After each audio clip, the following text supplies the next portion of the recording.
नमस्कार दोस्तों, कैसे हो आप सब। दोस्तों, हमारी कंप्यूटर की संपूर्ण वीडियो सीरीज में हमने एक क्लास मिस कर दी थी। हालांकि हमने इस क्लास को रिकॉर्ड किया था। चूंकि आप सभी जानते हैं, हमारे द्वारा एक दिन में काफ़ी सारी क्लासेस रिकॉर्ड करके अपलोड की जाती हैं।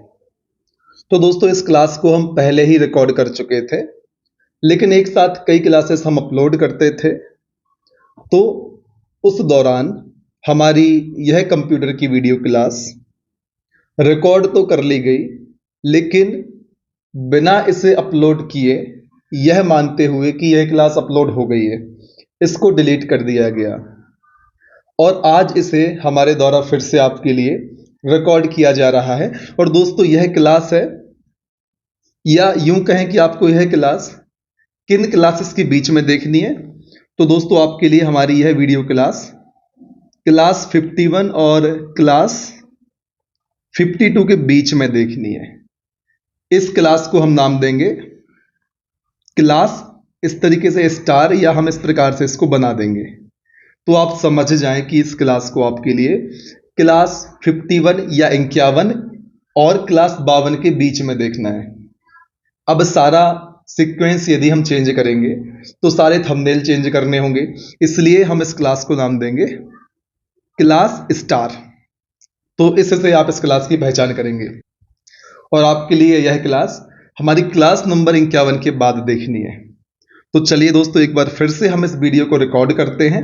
एक बार फिर से हम बाकी उस पूरी मेहनत को दोहराते हैं जो हम पहले कर चुके थे, लेकिन मानवीय भूलवश हमने वह क्लास डिलीट कर दी थी। उम्मीद है हमारा यह प्रयास, हमारी यह वीडियो सीरीज आपके लिए काफ़ी लाभदायक साबित हुई होगी। और यह क्लास दोस्तों जो मिस हुई थी, हमारे एक व्यूअर हैं, हमारे एक स्टूडेंट बोल सकते हैं, उन्होंने हमें कमेंट करके बताया कि सर, एक क्लास मिस हो गई है चैप्टर नंबर 5 की। तो मैंने कहा था कि मैं इसको अपलोड कर दूंगा। तो चलिए दोस्तों, शुरुआत करते हैं चैप्टर नंबर 5। और दोस्तों, हम इसको वहां तक रिकॉर्ड करेंगे जहां तक 52वीं क्लास शुरू नहीं हो जाती। तो चलिए शुरुआत करते हैं इंटरनेट की।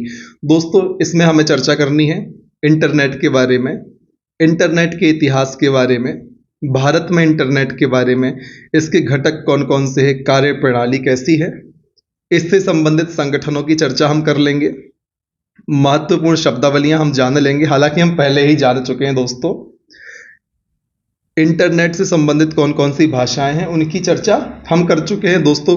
कुछ ही टॉपिक इस वीडियो में हमें कवर करने हैं, बाकी सबकी चर्चा हम ऑलरेडी कर चुके हैं। मैं इस वीडियो को फिर से रिकॉर्ड कर रहा हूं। तो चलिए शुरुआत करते हैं इंटरनेट से। अभ्यास प्रश्न भी हम पहले लगा चुके हैं दोस्तों। इंटरनेट का पूरा नाम होता है इंटरनेशनल नेटवर्क। इसको आप ध्यान रख लें, इंटरनेट का पूरा नाम क्या होता है, इंटरनेशनल नेटवर्क। दोस्तों, इंटरनेट विश्व स्तर पर जुड़ा ऐसा नेटवर्क सिस्टम है जो कि टीसीपी आईपी प्रोटोकॉल के उपयोग से एक कंप्यूटर से दूसरे कंप्यूटर के बीच विभिन्न प्रकार के मीडिया के माध्यम से सूचनाओं के आदान प्रदान के लिए उपयोग करते हैं। दोस्तों, टीसीपी और आईपी का फुल फॉर्म आप हमें जरूर बताएं। दोस्तों, इंटरनेट की सहायता से हम text, graphic, image, audio, video आदि को दुनिया के एक कोने से दूसरे कोने में पल भर में भेज सकते हैं। आपने ऐसा अनुभव भी किया होगा। आप कहीं से कहीं पर भी तुरंत पिक्चर भेज देते हैं, तुरंत वीडियो फाइल को भेज देते हैं। व्हाट्सएप, टेलीग्राम, जीमेल, इन सब की सहायता से आप ऐसा अक्सर करते हैं। दोस्तों, इंटरनेट की उपयोगिता के कारण हम इस युग को संचार क्रांति का युग कहते हैं। ध्यान रखें, इंटरनेट की उपयोगिता के कारण जो एरा अभी चल रही है, जो समय अभी चल रहा है, उसे संचार क्रांति का युग कहा जाता है। अब एक और महत्वपूर्ण बात आपके सामने आती है कि किसे इंटरनेट का पिता कहा जाता है। तो दोस्तों, विंट ग्रेसर्फ को इंटरनेट का पिता कहा जाता है। और ये कहाँ के थे, ये अमेरिका से संबंधित हैं, इतना आप ध्यान रखें। इंटरनेट का पूरा नाम इंटरनेशनल नेटवर्क है दोस्तों। टीसीपी आईपी प्रोटोकॉल का उपयोग करके दोस्तों हम विभिन्न प्रकार के मीडिया माध्यम से सूचनाओं को एक स्थान से दूसरे स्थान तक भेजते हैं, प्राप्त करते हैं, अर्थात आदान प्रदान करते हैं। पल भर में दोस्तों हम image, video, audio, text, graph आदि को पल भर में एक स्थान से दूसरे स्थान पर भेज देते हैं। और इंटरनेट के कारण ही इस युग को हम संचार क्रांति का युग कहते हैं। विंट ग्रेसर्फ, दोस्तों यह नाम आप याद रखें। इन्हें इंटरनेट का पिता कहा जाता है। और इनका संबंध कहां से है? इनका संबंध अमेरिका से है। अब बारी आती है इंटरनेट के इतिहास के बारे में चर्चा करने की। तो दोस्तों ध्यान रखें, सबसे पहले अमेरिका के डिफेंस द्वारा, किसके द्वारा? अमेरिका के डिफेंस द्वारा पहली बार कब? 1969 1969 में अमेरिका के डिफेंस द्वारा पहली बार 1969 में अर्पानेट इंटरनेट का विकास किया गया। दोस्तों ध्यान रखें, अर्पानेट का विकास कब हुआ? 1969 में हुआ। किसके द्वारा हुआ? अमेरिका के डिफेंस के द्वारा हुआ। दोस्तों अर्पानेट को विश्व का पहला नेटवर्क कहा जाता है। दुनिया का पहला नेटवर्क कौन सा है दोस्तों? तो आपको ध्यान रखना है, अर्पानेट दुनिया का पहला नेटवर्क है। और दोस्तों 1979 में, कब? 1979 में टिम बर्नर्स ली द्वारा वर्ल्ड वाइड वेब के आविष्कार ने इंटरनेट को नया आयाम प्रदान किया। यहां से आपके लिए क्या बात जानने के लिए है कि वर्ल्ड वाइड वेब का आविष्कार कब हुआ दोस्तों? तो 1989 में हुआ। किसने किया दोस्तों? तो टिम बर्नर्स ली के द्वारा किया गया। और दोस्तों एक बात और आप ध्यान रखें, 1989 में ही टिम बर्नर्स ली ने हाइपर टेक्स्ट मार्कअप लैंग्वेज का विकास किया। ध्यान रखें, वर्ल्ड वाइड वेब एवं HTML hyper text markup language, इन दोनों का आविष्कार किसने किया? तो टिम बर्नर्स ली के द्वारा किया गया। उम्मीद है इतनी चीजें क्लियर होंगी। अब हम बात करते हैं भारत में इंटरनेट के बारे में। दोस्तों भारत में इंटरनेट सेवा सबसे पहले कब? 15 अगस्त 1995 को VSNL अर्थात विदेश संचार निगम लिमिटेड द्वारा प्रारंभ किया गया। किसके द्वारा दोस्तों? VSNL द्वारा। BSNL मत कर देना दोस्तों, BSNL है भारत संचार निगम लिमिटेड और VSNL है विदेश संचार निगम लिमिटेड। तो दोस्तों विदेश संचार निगम लिमिटेड द्वारा 15 अगस्त 1995 को भारत में सबसे पहले इंटरनेट सेवा की शुरुआत की। आपको दोस्तों इसका फुल फॉर्म भी ध्यान रखना है, VSNL का।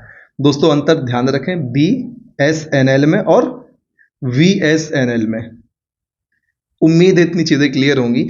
दोस्तों नेशनल इंफॉर्मेशन सेंटर नई दिल्ली भारत में इंटरनेट कनेक्शन उपयोग करने वाला प्रथम संस्थान था। ध्यान रखें कौन सा सेंटर दोस्तों? National information centre. कहां का? नई दिल्ली। भारत में इंटरनेट कनेक्शन का उपयोग करने वाला पहला संस्थान था। इसके बाद आपको ध्यान रखना है, भारत में पहली फ्री ईमेल सेवा हॉटमेल के जनक सबीर भाटिया को माना जाता है। ध्यान रखें दोस्तों, सबसे पहले फ्री ईमेल सेवा कौन सी? फ्री ईमेल सेवा किसने प्रोवाइड की? हॉटमेल ने प्रोवाइड की। और हॉटमेल का जनक कौन है दोस्तों? सबीर भाटिया। इतनी चीजें भी आपको ध्यान रखनी है। फिर बारी आती है 1966। दोस्तों यहां पर मिस प्रिंट है दोस्तों, यहां पर 1996 होना चाहिए।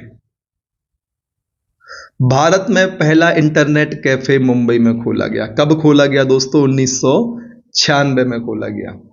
भारत में पंजीकृत पहला वेबसाइट डोमेन rediff.com था, जिसका पंजीकरण वर्ष 1996 में किया गया।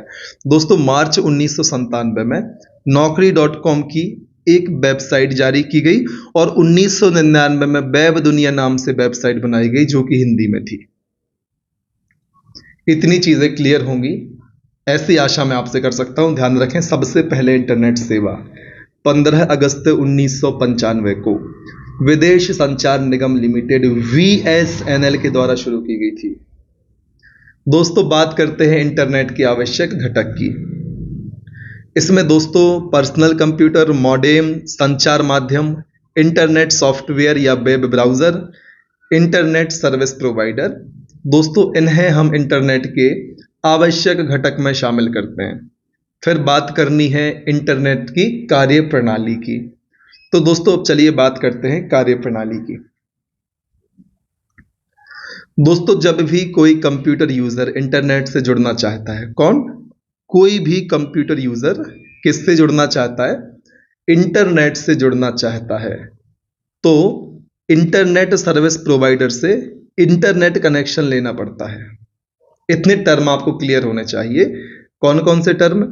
कोई कंप्यूटर यूजर या उपभोक्ता इंटरनेट से जुड़ना चाहता है, तो उसे इंटरनेट सर्विस प्रोवाइडर से इंटरनेट कनेक्शन लेना पड़ता है।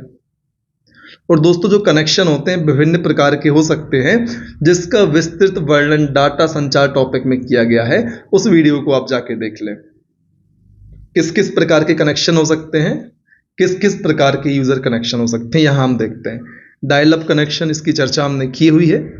Leased line connection, ISDN line, broadband connection, DSL connection. दोस्तों, DSL का फुल फॉर्म होता है digital subscriber line. Wireless connection, उपग्रह कनेक्टिविटी। दोस्तों, फिर बात करनी है इंटरनेट के अनुप्रयोग की, एप्लीकेशन ऑफ इंटरनेट की।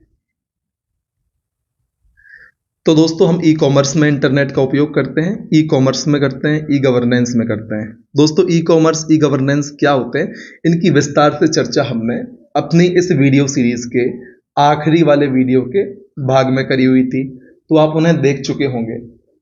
यह नहीं देखा है तो इस वीडियो के बाद आप देख लें। दोस्तों, मैं आपको बता दूं, यह वीडियो 52वें नंबर का वीडियो होना चाहिए था, लेकिन इस वीडियो को रिकॉर्ड करके बिना अपलोड किए ही डिलीट कर दिया गया था। इसे फिर से एक बार रिकॉर्ड किया जा रहा है, ताकि जो कंप्यूटर की संपूर्ण वीडियो सीरीज हमें कवर करनी थी, उसकी जो कड़ी बीच में टूट गई थी, जिसमें यह वीडियो होना चाहिए था, उसको जोड़ा जा सके। तो दोस्तों, इस वीडियो को हम प्रयास करेंगे अपलोड करने के बाद जल्दी से जल्दी वीडियो क्रमांक 51 एवं 52 के बीच में क्लास स्टार नाम से इसको लिस्ट कर दें, ताकि आपको सीक्वेंस में किसी भी प्रकार की समस्या ना हो। चलिए, हम चर्चा कर रहे थे इंटरनेट के अनुप्रयोग की। तो दोस्तों, ई कॉमर्स में हम इसका उपयोग करते हैं, ई गवर्नेंस में करते हैं। दोस्तों, ईमेल भी तो आप इंटरनेट की सहायता से ही भेजते हैं। ई मेडिसिन, दोस्तों टेली मेडिसिन भी बोलते हैं। आप ई मेडिसिन डॉक्टर से ऑनलाइन वीडियो कॉन्फ्रेंसिंग के जरिए कंसल्ट कर सकते हैं। आजकल दोस्तों, इंस्ट्रक्शन के माध्यम से भी बड़े बड़े ऑपरेशंस इंटरनेट के जरिए होते हैं। शेयर मार्केट आपने देखा ही होगा, आप स्टॉक, जीरोधा, इन सबके नाम सुने होंगे दोस्तों। ये सभी इंटरनेट के माध्यम से ही चलते हैं। Social networking sites, WhatsApp, Snapchat, Instagram, Facebook, इनके बारे में आपसे ज़्यादा कोई नहीं जानता होगा शायद। ई बैंकिंग दोस्तों आपने देखा होगा, ऑनलाइन पासबुक, ई पासबुक, इसी का एग्जाम्पल है। ई न्यूज़ दोस्तों, आपने अपने सारे एप्लीकेशंस अपने फ़ोन में लगा रखे होंगे न्यूज़ के लिए। ई बुक दोस्तों आपने ज़रूर पढ़ी होगी। ऑडियो बुक्स भी होती हैं, आप PDF फॉर्मेट में भी रीड कर सकते हैं, एप्लीकेशन के इंटरफेस से भी रीड कर सकते हैं। वीडियो कॉन्फ्रेंसिंग दोस्तों सबने करी होगी। मनोरंजन तो दोस्तों फिर आप देखते ही हैं। यात्रा, आप टिकट बुक कर सकते हैं इंटरनेट के माध्यम से। अब बात करनी है इंटरनेट से संबंधित प्रमुख संगठन की, और दोस्तों इनको आप ध्यान रख लेना, आपके एग्जाम के लिहाज से काफ़ी महत्वपूर्ण है। और सबसे पहले हम बात करेंगे IETF की, जिसका आपको स्थापना वर्ष जो कि है 14 जनवरी 1986, इसे भी ध्यान रखना है और इसका फुल फॉर्म भी ध्यान रखना है। दोस्तों, IETF का फुल फॉर्म होता है internet engineering task force. Internet engineering task force, IETF, स्थापना कब हुई थी दोस्तों? तो स्थापना 14 जनवरी 1986 में हुई थी। फिर बारी आती है इंटरनेट सोसाइटी की, ISOC, I फॉर इंटरनेट और SOC का मतलब दोस्तों सोसाइटी। फुल फॉर्म याद रखें, शॉर्ट फॉर्म याद रखें, यहां आप कंफ्यूज हो सकते हैं। ISOC का फुल फॉर्म पूछेंगे तो आप डिकोड करने की कोशिश करेंगे। यदि आपको नहीं पता, I का कुछ होता होगा, S का कुछ होता होगा, O का कुछ और C का कुछ, तो दोस्तों इस वहम में आप ना रहें। यहां पर दोस्तों I फॉर हो गया इंटरनेट और SOC मतलब सोसाइटी। तो इंटरनेट सोसाइटी ISOC का फुल फॉर्म है और स्थापना हुई थी 11 दिसंबर 1992 में। 11 दिसंबर 1992, 1992। फिर बारी आती है IAB की। पहले यहाँ पर सफाई अभियान चलाएंगे, फिर बात करेंगे IAB। फुल फॉर्म क्या होता है दोस्तों? Internet architecture board. IAB internet architecture board. कब स्थापना? 1992, 1992। फिर बारी आती है W3C की। W3C का फुल फॉर्म, W3 मतलब 3 W हैं, अर्थात वर्ल्ड वाइड वेब, और C for consortium. W3C world wide web consortium 1 अक्टूबर 1994। ध्यान रखें दोस्तों, 1 अक्टूबर 1994 को W3C की स्थापना हुई थी। और बात करनी है ICANN की। दोस्तों ध्यान रखें, ICANN की स्थापना 1998, माफ करिए, ICANN की स्थापना 1998 में हुई थी। फुल फॉर्म क्या है? Internet corporation for assigned names and number. याद रखें, internet corporation for assigned names and number, ICANN। स्थापना 1998, 1998। उम्मीद है इतनी चीजें क्लियर होंगी। अब हमें चर्चा करनी है इंटरनेट से संबंधित प्रमुख शब्दावली एवं मूल सिद्धांत की। तो शब्दावली क्या होंगी दोस्तों, मूल सिद्धांत क्या होंगे, एक बार हम आउटलाइन देख लेते हैं। इसमें बात की जानी है IP एड्रेस की, वर्ल्ड वाइड वेब की, URL की, वेब पेज की, वेब सर्वर की, वेबसाइट की। मैक एड्रेस की, क्लाउड कंप्यूटिंग की चर्चा करेंगे, वेब ब्राउजर को देखेंगे, या हम कहें देख लिया क्योंकि ऑलरेडी बन चुके हैं वीडियो, इसको तो मैं दोबारा रिकॉर्ड कर रहा हूं आपके लिए। और दोस्तों आप सब हमारे उन व्यूअर्स का भी धन्यवाद करें जिन्होंने हमारे आखिरी वीडियो में कहा था कि सर 15वां चैप्टर में कुछ मिसिंग उनको लग रहा है। वहां पर उनका यूजर नेम शायद @i ऐसा कुछ मुझे दिख रहा था। यदि वो ये वीडियो देख रहे हैं तो अपना नाम कमेंट कर सकते हैं। Web browser, search engine, internet of things, दोस्तों शॉर्ट फॉर्म में IoT कहते हैं, फुल फॉर्म पूछा जा सकता है तो आप करिए internet of things. Domain name system, DNS, cookies और बुकमार्क, इन सब की चर्चा दोस्तों हमें करनी है इस वीडियो में और इसके आगे वाले वीडियो में। काफी कुछ की चर्चा हम पहले कर चुके हैं, इसको हम रिकॉर्ड फिर से कर रहे हैं, तो यहाँ पर कुछ चीजों की हम चर्चा कर लेते हैं। सबसे पहले बात करेंगे इंटरनेट प्रोटोकॉल एड्रेस की, IP एड्रेस की। तो दोस्तों ध्यान रखें, इंटरनेट से जुड़े प्रत्येक कंप्यूटर की विशेष पहचान के लिए एक विशेष अंकीय पता होता है। आपको क्या याद रखना है कि इंटरनेट से जुड़े जितने भी कंप्यूटर हैं उनमें से प्रत्येक कंप्यूटर की एक निश्चित पहचान होती है, एक विशेष पहचान होती है। और दोस्तों यह विशेष पहचान क्या होती है? अंकों के रूप में दिया गया एक विशेष पता होता है जो हर कंप्यूटर का यूनिक होता है, जिसे हम कहते हैं IP एड्रेस। उम्मीद है क्लियर होगी क्या होता है IP एड्रेस। यदि यस तो कमेंट सेक्शन में दोस्तों थंब इंप्रेशन जरूर दिखाएं और वीडियो को लाइक कर दें। दोस्तों यह पता ISP द्वारा दिया जाता है। ISP मतलब इंटरनेट सर्विस प्रोवाइडर द्वारा हमें internet protocol address, IP address दिया जाता है। इस बात को भी आप ध्यान रखें। और दोस्तों किसी कंप्यूटर को स्थायी IP एड्रेस दिया जाता है तो उसे स्टैटिक IP एड्रेस कहते हैं, और किसी कंप्यूटर को हर बार नया IP एड्रेस दिया जाता है तो उसे डायनेमिक IP एड्रेस कहते हैं। ध्यान रखें दोस्तों, किसी कंप्यूटर को यदि स्थायी IP एड्रेस दिया गया तो उसे हम कहेंगे स्टैटिक IP एड्रेस, और हर बार नया IP एड्रेस दिया जा रहा है तो उसे हम कहते हैं डायनेमिक IP एड्रेस। उम्मीद है इतनी चीजें क्लियर होंगी। दोस्तों ध्यान रखें, IPv4 इंटरनेट प्रोटोकॉल वर्जन 4 और इंटरनेट प्रोटोकॉल वर्जन 6 की चर्चा हमें करनी है। तो ध्यान रखें, IPv4 अर्थात इंटरनेट प्रोटोकॉल वर्जन 4, इसमें दोस्तों 0 से 255 तक के अंकों के 4 सेट होते हैं। इसमें 32 बिट या 4 बाइट का उपयोग होता है तथा इसे डॉट द्वारा अलग किया जाता है। आप यहां पर देख सकते हैं दोस्तों, डॉट द्वारा अलग किया जा रहा है। उम्मीद है इतनी चीजें क्लियर होंगी। और यहां पर 4 सेट आपको दिख रहे होंगे, डॉट से अलग 1 सेट, 2 सेट, 3 सेट और 4 सेट। तो ध्यान रखना है आपके लिए, IP version 4 internet protocol version 4 में इसमें 0 से लेकर 255 तक के अंकों के दोस्तों 4 सेट होते हैं और 32 बिट का प्रयोग किया जाता है। 32 बिट मतलब दोस्तों 4 बाइट। क्यों? क्योंकि 1 बाइट मतलब 8 बिट होता है, तो 32 बिट मतलब कितने बाइट हुए? 4 बाइट हुए। और इसे दोस्तों डॉट से अलग किया जाता है। इतनी चीजें आप ध्यान रखें IP4 के बारे में। फिर बात करते हैं IP6 की। दोस्तों इसमें 128 बिट या 16 बाइट का उपयोग किया जाता है। फिर वही बात दोस्तों, 1 बाइट बराबर 8 बिट, तो 128 बिट बराबर कितने बाइट? 16 बाइट। इसमें 128 बाइट या 128 बिट या 16 बाइट का उपयोग किया जाता है। ध्यान रखें, 128 बिट या 16 बाइट का उपयोग किया जाता है, जिसके 4 हेक्साडेसिमल अंकों के 8 समूह होते हैं, जिसे कॉलन द्वारा अलग किया जाता है। दोस्तों कॉलन को इस प्रकार से दर्शाते हैं। अब आपको यहां पर क्या ध्यान रखना है, IPv6 में, इंटरनेट प्रोटोकॉल वर्जन 6 में 128 बिट या 16 बाइट का उपयोग किया जाता है। 8 समूह होते हैं हेक्साडेसिमल अंकों के, 4 हेक्साडेसिमल अंकों के, और इसे कॉलन द्वारा अलग करते हैं। एग्जाम्पल आप देख सकते हैं। फिर हमें चर्चा करनी है वर्ल्ड वाइड वेब WWW की। उम्मीद है इतनी चीजें क्लियर होंगी।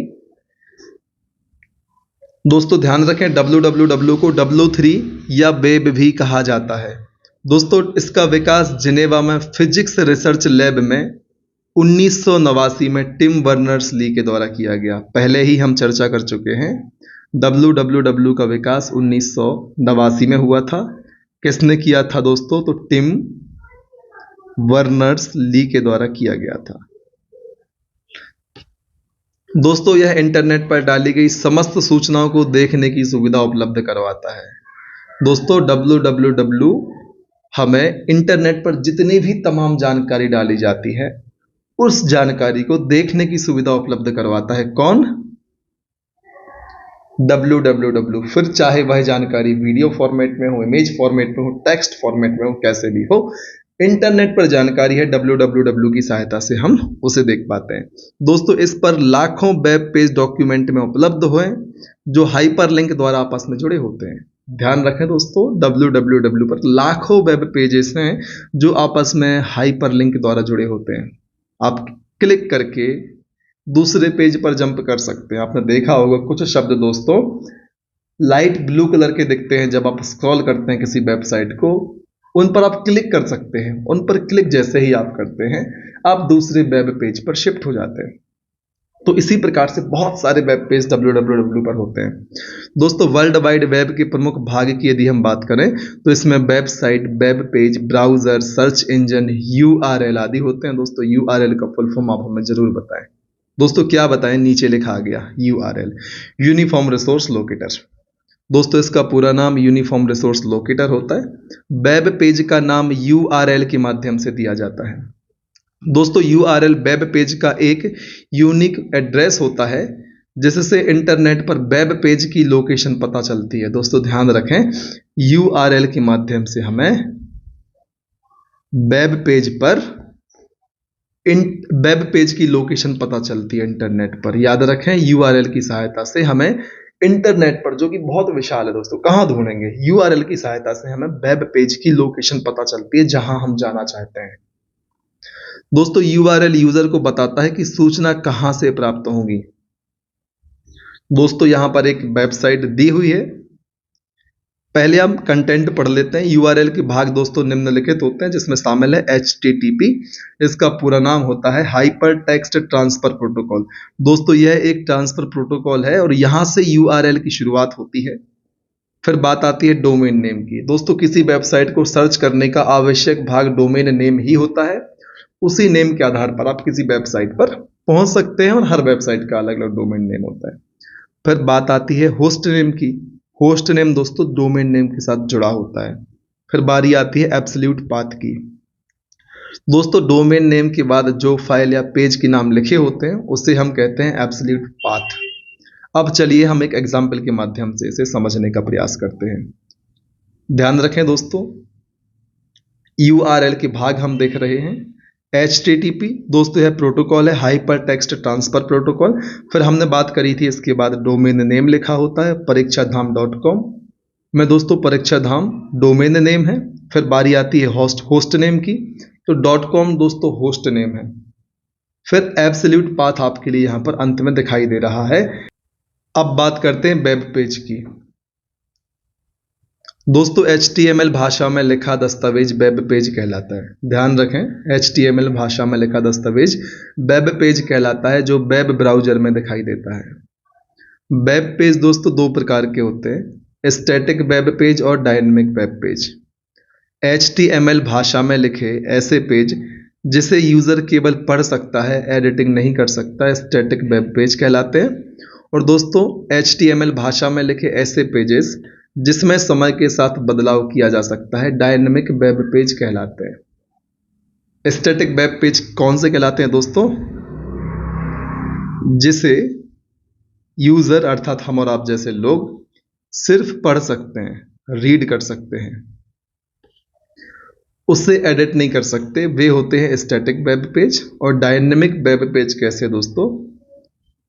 समय के साथ बदलाव किया जाता है, अपडेट हो जाते हैं। फिर बात करनी है वेब सर्वर की। दोस्तों वेब सर्वर एक ऐसा सिस्टम है जो हार्डवेयर और सॉफ्टवेयर से मिलकर बना होता है। वेब सर्वर में वेबसाइट सूचना और वेब पेज को स्टोर करके रखा जाता है। दोस्तों वेब सर्वर की स्टोरेज क्षमता उच्च होती है। ध्यान रखें दोस्तों, वेब सर्वर जो होता है हार्डवेयर और सॉफ्टवेयर से मिलकर बनता है। यहाँ पर आपके लिए यह कॉन्सेप्चुअल पॉइंट ध्यान रखना आवश्यक है कि वेब सर्वर हार्डवेयर और सॉफ्टवेयर से मिलकर बनता है। वेबसाइट सूचना और वेब पेज को यहाँ पर स्टोर करके रखा जाता है। अब स्टोर करना इतनी सारी चीज़ों को, तो फिर भंडारण क्षमता उच्च होना स्वाभाविक सी बात है। फिर दोस्तों बात करनी है वेबसाइट की। दोस्तों वह स्थान जहां वेब पेज को स्टोर करके रखा जाता है वेबसाइट कहलाती है। प्रत्येक वेबसाइट का प्रथम पृष्ठ होम पेज कहलाता है। आप किसी भी वेबसाइट को खोलेंगे, जो पहला पेज आपके लिए मिलेगा उसे होम पेज कहा जाता है। उसके अंदर फिर आपको मल्टीपल ऑप्शंस मिलते हैं, अपनी सुविधा के हिसाब से फिर आप उनको यूज़ करते हैं। जैसे आप UPSC, MPPSC या आप हम किसी भी वेबसाइट को ओपन करेंगे तब आप सामने पाएंगे सबसे पहले जो पेज आपको मिलेगा, आपको वहाँ पर बहुत सारे ऑप्शंस मिलते हैं। Advertisement, notification, rule book, previous paper, ये सारी चीज़ें आपको होम पेज पे दिखाई देती हैं। सबसे पहला जो पेज खुलेगा वेबसाइट का उसे होम पेज कहते हैं। उसी पे हमें सारी डिटेलिंग दिखाई देती है, फिर उसके हिसाब से हम इसका उपयोग करते हैं। ठीक है, सभी वेबसाइट दोस्तों वेब सर्वर पर उपलब्ध होती हैं। उम्मीद है इतनी चीज़ें क्लियर होंगी। और दोस्तों इतना ही पार्ट हमारा इस वीडियो में मिस हुआ था। 52 में वीडियो या क्लास 52 से दोस्तों आप मैक एड्रेस से आगे की हमारी जो सीरियल्स है उसको कंटिन्यू कर सकते हैं। उम्मीद है इतनी चीज़ें क्लियर होंगी। और दोस्तों एक छोटी सी मिस्टेक हुई थी जो अब ठीक कर ली गई है इस वीडियो को अपलोड करने के साथ ही। हालांकि इस वीडियो को दोबारा अपलोड करना पड़ा, दोबारा एफर्ट लगे, कोई नहीं, बस आपकी लिंक नहीं टूटनी चाहिए थी। तो इस वीडियो को अभी अपलोड किया जाएगा और कुछ दिनों के अंदर इसके लिए वीडियो क्रमांक 51 और 52 के बीच में प्लेस कर दिया जाएगा और इसका नाम रखा जाएगा क्लास स्टार। इसका मतलब होगा 51 और 52 के बीच में जो एक वीडियो मिस था वह यह वीडियो है जिसे आप स्टार के नाम से देख रहे हैं। उम्मीद है इतनी चीज़ें क्लियर होंगी और आपको हमारी इस सीरीज में मज़ा आ रहा होगा। आपकी तैयारी हमारी इस वीडियो सीरीज से जरूर मजबूत हो रही होगी। यदि ऐसा है तो वीडियो को लाइक करें, चैनल को सब्सक्राइब करें और अधिक से अधिक ऐसे दोस्तों तक शेयर करें जो आपकी ही तरह किसी कॉम्पिटिटिव एग्जाम की तैयारी कर रहे हैं। तो दोस्तों बने रहें हमारे साथ, लगातार मेहनत करें और तब तक ना रुकें दोस्तों जब तक कि आपको आपकी मंजिल प्राप्त नहीं हो जाती। जय हिंद।